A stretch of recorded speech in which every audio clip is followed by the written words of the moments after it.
city of stars became Los Angeles the city of cars, with most of them locked in bumper-to-bumper traffic on highways.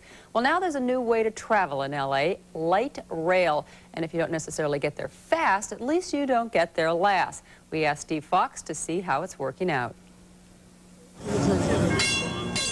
Happy birthday, Blue Line. That was the theme of the celebration in Long Beach yesterday, where the Los Angeles Metro Rail's initial stage of service, electric cars running 22 miles from the port to the center of downtown, completed its first year of operation. Built at a cost of $877 million, totally funded by a voter-approved sales tax, the Blue Line carried 3 times as many passengers as expected in its first year. Is this a qualified success, unqualified, more than you expected? Unqualified. Absolutely phenomenal. What makes you say that?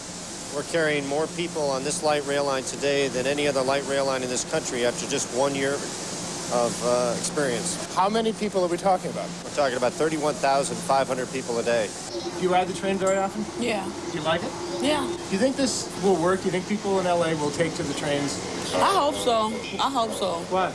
Because it's clean, you know, they're nice and clean, and the sheriffs be patrolling, so that keeps it safe. Okay. Better than the bus. Better than the car? Nah, not really, but if you're going from point A to point B, it's easier. When the LA Metro Rail system is finally completed, in an estimated 20 years at a projected cost of $140 billion, it will comprise a 300-mile network of tracks, some of it underground. The existing Blue Line will eventually be joined by the Red Line, the Green Line, and the Orange Line.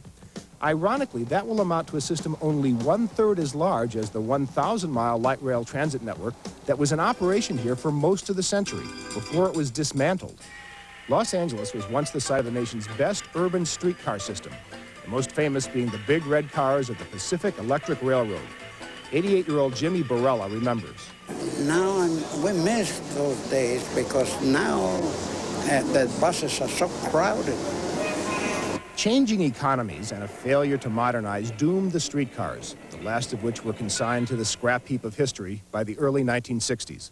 But they left behind a legend and a rumor, embellished in the hit film Who Framed Roger Rabbit, that the transit system was the victim of huge corporations led by General Motors, which conspired to buy up the streetcar lines in order to destroy them. I tend to believe the stories you're talking about. I mean, it seems to me that there was a conscious effort to move from the system we had to a system that was based on tires and oil and gas and automobiles. General Motors denies taking part in any such conspiracy, but let me tell you about a conversation I had with the chairman of the board of GM, Thomas Murphy, back in the early 1970s. Murphy told me that there were 3 good reasons why a company in which GM had invested did in fact buy up a Los Angeles streetcar system in the 1940s and put it out of business. First, he said streetcars were no longer profitable. People didn't want to ride them. They wanted the comfort and freedom of their own autos. Second, a major prize at stake was the streetcar rights of way, the corridors down which the tracks traveled, some of which were later used by governments to build highways and roads. And third, Murphy said that back then nobody had any idea just how bad pollution and traffic congestion would become. As the saying goes, that was then, this is now. It's terrible. It's absolutely terrible. Yeah, even on the weekends there's traffic. It's about the worst traffic you can find in the United States of America. Hell on wheels. Even supporters of Metro Rail admit that so far the effects on smog and congestion have been minimal. Benefits are projected for the long term. The system has not been without problems, most seriously 4 fatalities to date, as the result of 35 collisions between trains and cars or pedestrians. And Metro Rail is not without its critics. Currently at MIT, Jonathan Richmond is a transportation consultant who has just finished his PhD dissertation on the Metro Rail plans. What I found in my dissertation were that the plans for rail service in Los Angeles make no sense, that the community could be far better served by much cheaper means, including buses and improvements to the highways. Just because a train is fast doesn't mean it's going to get you to your destination quickly. If you have to spend a long time getting to and from the train station, then it's much slower than a boring old bus which just picks you up near your door and takes you to your destination. I think that's a fact people don't want to realize, but which is true. Well, the image of Los Angeles is that nobody's going to leave their cars. And the opposite is absolutely true. We feel if we put a rail line anywhere in this county, that people are going to use it. Despite official optimism, valid questions still remain about whether light rail is the most effective solution to LA's smog and traffic problems.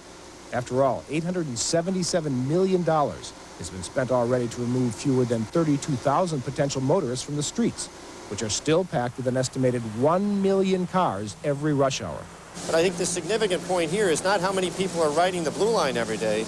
It's the impact this one rail line is having on the psyche of all Angelenos. It's the first step to rebuilding confidence that there's another way to move around in Los Angeles.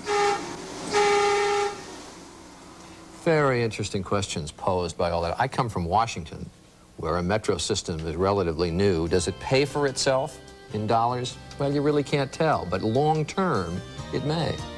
All right, and good